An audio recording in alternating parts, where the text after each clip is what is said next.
The culture of the police department is very interesting. It's a strange mix. It's a quasi-military organization that's based on the philosophy that you punish bad behavior much more quickly than you do reward good behavior. So if you're going to engage in behavior that's unacceptable, you better try and do it in a way that's hidden. So a lot of the times the gravity of my drinking would not be openly demonstrated to my supervisors. So I could get away with a lot of stuff. A sad feature of police work was the enabling that would go on with other officers. For example, back in the 60s, many times I drove a car intoxicated. I was on the way home and whatever. Committed traffic violations. Get stopped by a fellow officer and show my identification, and I would be enabled to continue. They'd let me go. Now that's a form of enabling, not allowing me to face the consequences. A fellow officer, for the most part, most of the guys did drink. So, and there was also the blue wall of secrecy about ratting on your brother. You wouldn't do that. So people are not going to go to a boss and complain about Jim Devine and his behavior unless it was so egregious and outrageous that they had to do that, or unless they themselves were going to be put into a position that to be in a jackpot, so that they would get in trouble themselves. So for the most part, it was overlooked unless the consequences were reportable, and it would be overlooked. So I progressed along those lines very rapidly. Unfortunately, one of the places that my drinking was beginning to appear, and usually the first places one of the first places that a drinking problem would show up is in the family. My family members were seeing a change in the behavior about me that was disturbing them. And it wasn't so much the drinking, it was the irritability, the flare-ups into white rage at times that I seemed to have no control over. I was losing my temper. And I was scary. It was scary to be around me at times. I would explode into an angry outburst sometimes for no great reason. My anger was far beyond the cause. And I was carrying a firearm. So, people start to take a look at this and what's going on with this guy?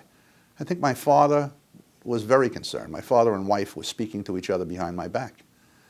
And my father was telling my wife, I don't know this guy anymore. I'm not too aware of what's going on. He's strange.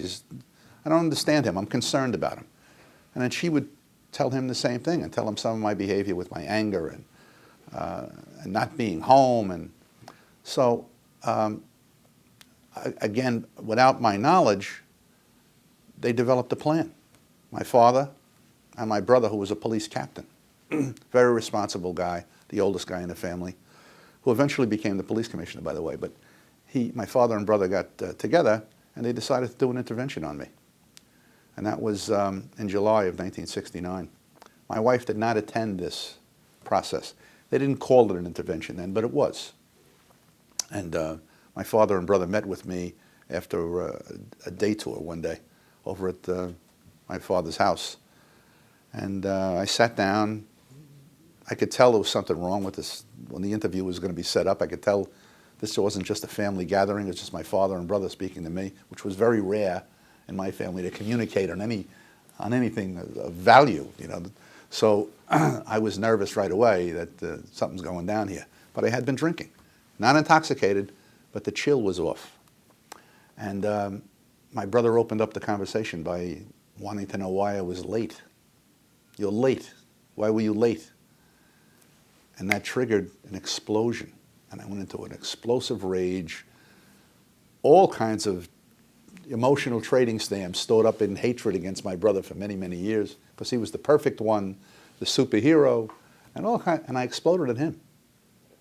And then I would just collapse like a deflated balloon. And I started to cry. And my father said, "There's something wrong with you. I don't know what's wrong with you. I think you're not the same son that I raised." I'll never forget those words. "You're not the same son that I raised."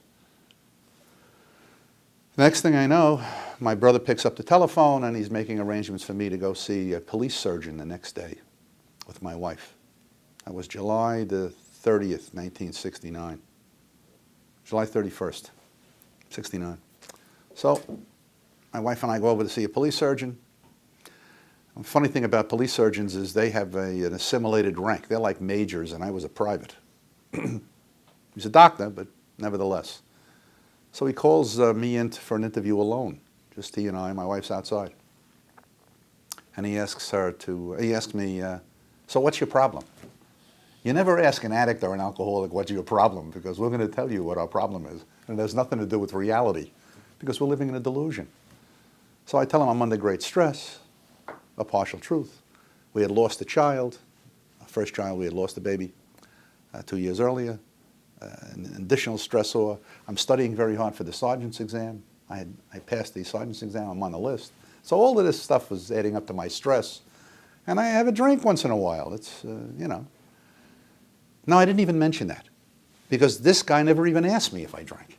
I was in there for 40 minutes with a police surgeon, never asked me if I drank, not once.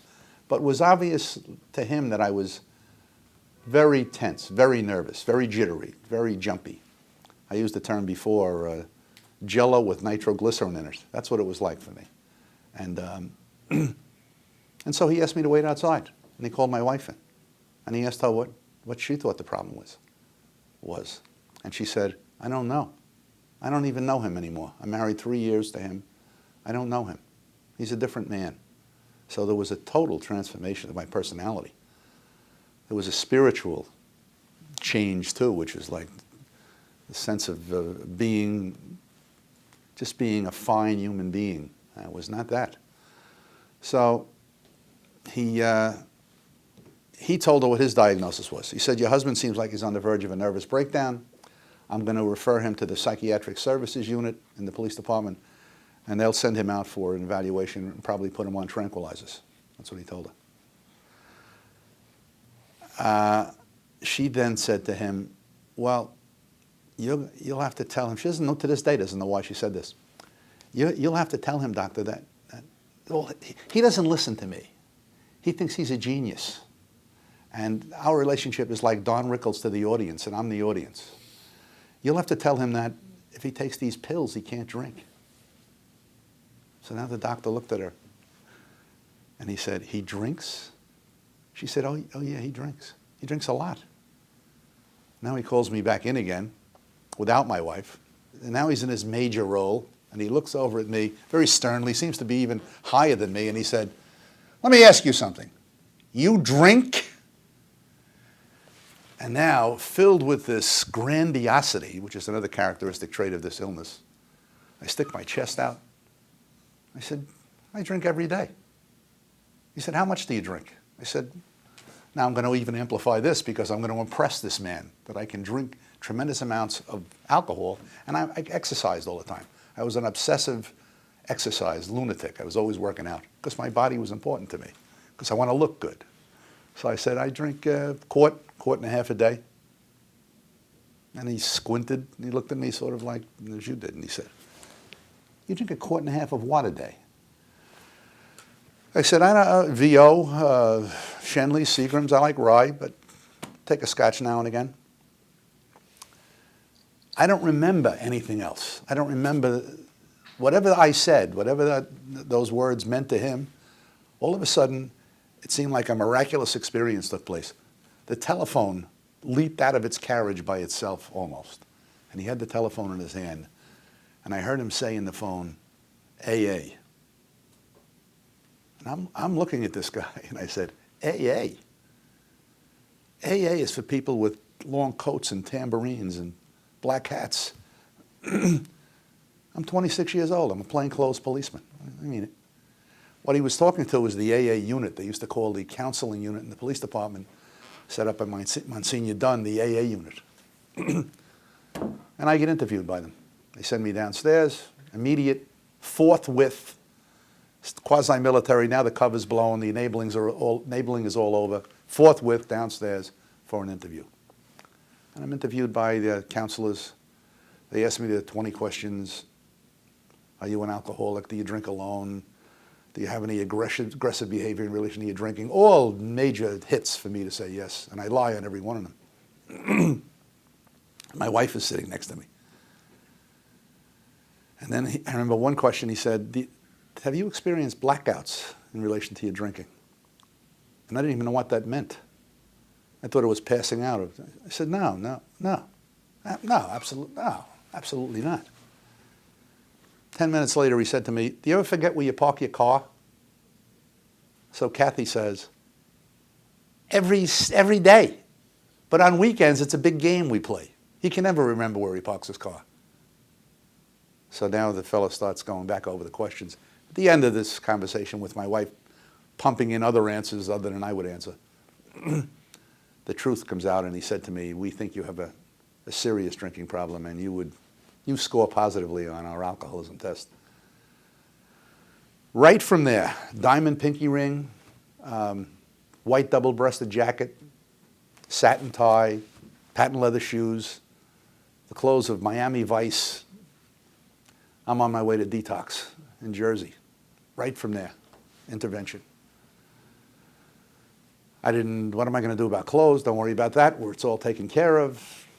So they had all my toiletries and pajamas and stuff was going to be delivered. That wasn't a problem. And so I was admitted to detox, Mount Carmel Guild, it was called, in New Jersey, Paterson, New Jersey. They used that place then. It was a reconverted factory. And I was admitted there on July 31st, 1969.